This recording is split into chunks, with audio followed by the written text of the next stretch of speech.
हमारे यहाँ से सिगार जाती थी उनके लिए, और इस शीशे जो था उसका काम था वो सिगार उनको सही पहुंची कि नहीं पहुंची इसकी चिंता करना, और इसके लिए पद बनाया गया था।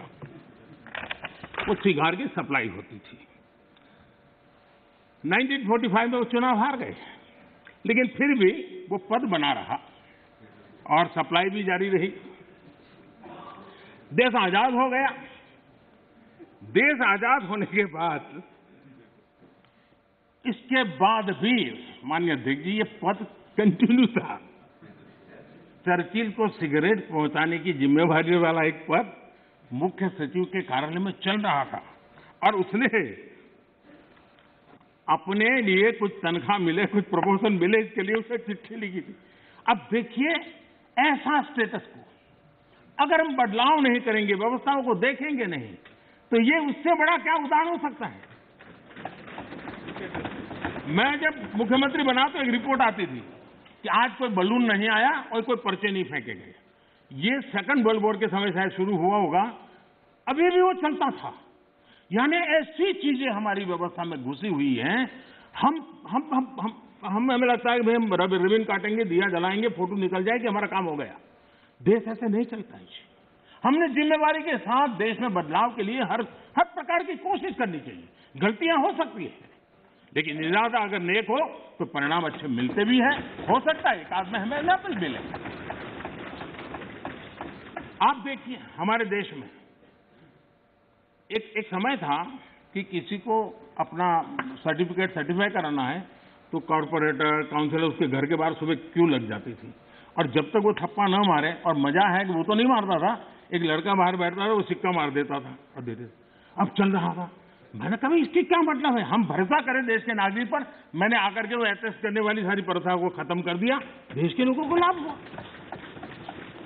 हमने बदलाव के लिए काम करना चाहिए, सुधारों के लिए काम करना चाहिए। अब हमारे यहाँ इंटरव्यू होते थे, मैं अभी भी हैरान हूं जी। एक व्यक्ति एक दरवाजे से अंदर आता है, 3 लोगों की पैनल बैठी है, उसका मुंह देखने, नाम भी पूरा पूछते नहीं, 30 सेकंड में निकल जाता है हजारों, और वो इंटरव्यू कॉल होता है और फिर ऑर्डर दिए जाता है। हमने कहा भाई क्या मतलब है, और उसका जो एजुकेशन क्वालिफिकेशन है उसके सारे इकट्ठा करो, मेरिट के आधार पर कंप्यूटर को पूछो, वो जवाब दे देगा। ये तीसरे और चौथे श्रेणी के लोगों के लिए इंटरव्यू का क्या जमाल बना हुआ है, और लोग कहते थे भाई सिफारिश के बिना नौकरी नहीं मिलेगा। हमने खत्म कर दिया। मैं समझता हूं कि देश में हम चीजों को बदलने से, असफलता के डर से अटक के रहना, ये कभी भी किसी का भला नहीं करता है। हमने बदलाव करने चाहिए, और बदलाव करने का प्रयास हम करते हैं। माननीय अध्यक्ष जी, हमारे यहाँ खेती, हमारे यहाँ किसानी एक प्रकार से हमारी संस्कृति की मुख्य धारा का हिस्सा रही है। एक प्रकार से हमारी संस्कृति के प्रवाह के साथ हमारी किसानी जुड़ी हुई है। हमारे ऋषियों ने, मुनियों ने इस पर बहुत कुछ लिखा हुआ है, ग्रंथ अवेलेबल है हमारे यहाँ कृषि के संबंध में, बहुत सारे उत्तम अनुभव भी हैं। और हमारे यहाँ राजा भी खेतों में हल चलाते थे।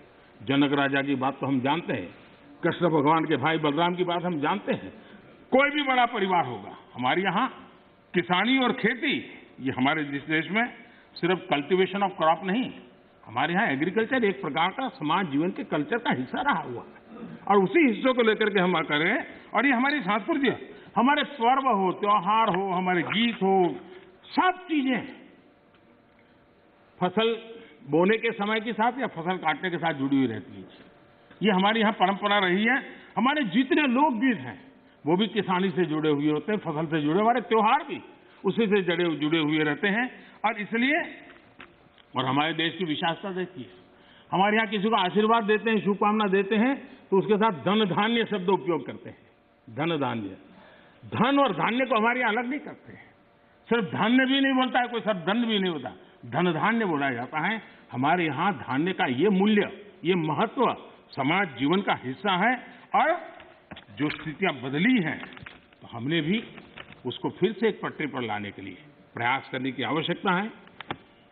राज्यसभा के अंदर मैंने विस्तार से छोटे किसानों के संबंध में बात कही है, और देश का 80-85% वर्ग, इसको हम उपेक्षित रख करके देश का भला नहीं कर सकते। हमने उसके लिए कुछ सोचना ही होगा, और बड़ी नक्करता के साथ हमने सोचना होगा। और मैंने गिन करके बताया है कि छोटे किसानों की कैसी उपेक्षा हुई है, किसानों के नाम पे हुई है।